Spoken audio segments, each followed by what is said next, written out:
was disputed by a lady in an Islamic court, using the Holy Quran as her authority and proof for her case.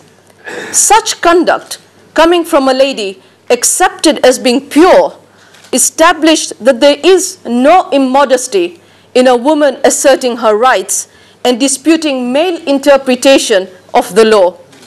Many such examples emerge from her gracious life of 18 years. In this brief address, there is no opportunity to discuss more of them. However, for the ladies of today, she remains a shining example of their rights and duties as proactive individuals in society. It is therefore only noble that we celebrate in her name. Thank you for the opportunity.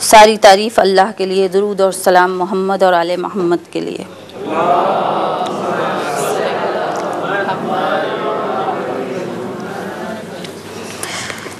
आज इस नूरानी महफ़िल में शिरकत करते हुए और अपनी शहज़ादी की बारगाह में ख़िराज अक़ीदत पेश करते हुए बहुत फ़ख्र महसूस हो रहा है।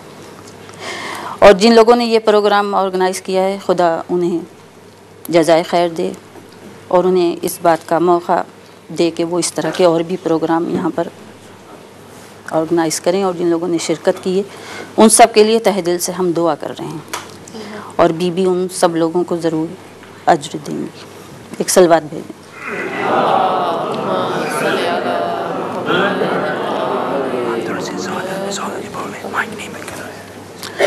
ज़िक्र है उस बीबी का जो बेटी है अशरफुल अंबिया की, सैयदुल अंबिया की। वो बीबी के 14 मासूमीन में एक बीबी है। वो बीबी के जिसे परवरदिगार आलम ने अपनी कनीज़ ख़ास कहा। कुरान में 14 नेक बीबियों का ज़िक्र है। हव्वा का ज़िक्र कुरान में, आसिया का ज़िक्र कुरान में, सारा का ज़िक्र कुरान में, हाजरा का ज़िक्र कुरान में है, मरियम का ज़िक्र कुरान में है, रहीमा का ज़िक्र कुरान में है, लेकिन किसी को कनीज़ ख़ास नहीं कहा। परवरदिगार आलम किसी और बीबी को कनीज़ ख़ास क्यों न कहा? तो शायद परवरदिगार आलम ये कहे कि ज़हरा मेरी कनीज़ ख़ास है और ये तमाम नेक बीबियाँ ज़हरा की कनीज़ें। ज़िक्र है उस बीबी का कि जिसके दर पर फरिश्तों ने सजदा किया। ज़िक्र है उस बीबी का कि जिस पर रसूल इस्लाम जिसके दरवाज़े पर सलाम भेजते थे।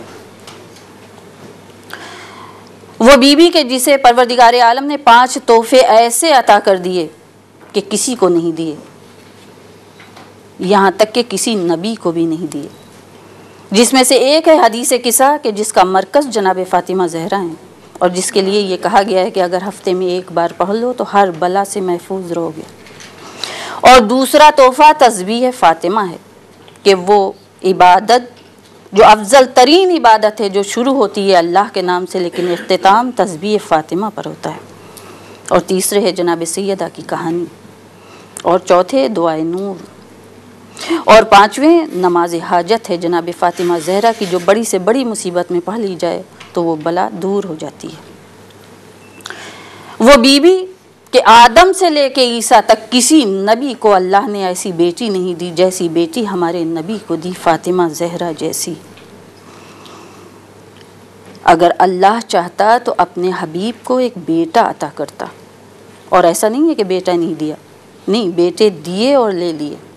तो अगर चाहता तो एक ही बेटे को हयात रखता, लेकिन बड़े मसाइल थे। अगर बेटा होता और नबी जैसा ना होता तो नबी की तौहीन के बेटा नबी जैसा ना हुआ, और अगर नबी जैसा होता तो कुदरत पहले ही ऐलान कर चुकी कि इसका मिस्ल कोई है ही नहीं, और नबी से बरतर हो नहीं सकता। तो बड़े मसाइल थे, इसलिए कुदरत का फैसला ये था, चूँकि नबी रहमतुल लिल आलमीन है, इसलिए हम ये चाहते हैं कि इसकी नस्ल रहमत से चले, इसलिए हम बेटा नहीं देंगे बल्कि एक बेटी देंगे। ऐसी बेटी जो फ़क्र हव्वा है, जो फ़क्र आसिया है, जो फ़क्र सारा है, जो फ़क्र हाजरा है, जो फ़क्र मरियम है। ऐसी बेटी के किसी नबी को ऐसी बेटी नहीं मिली।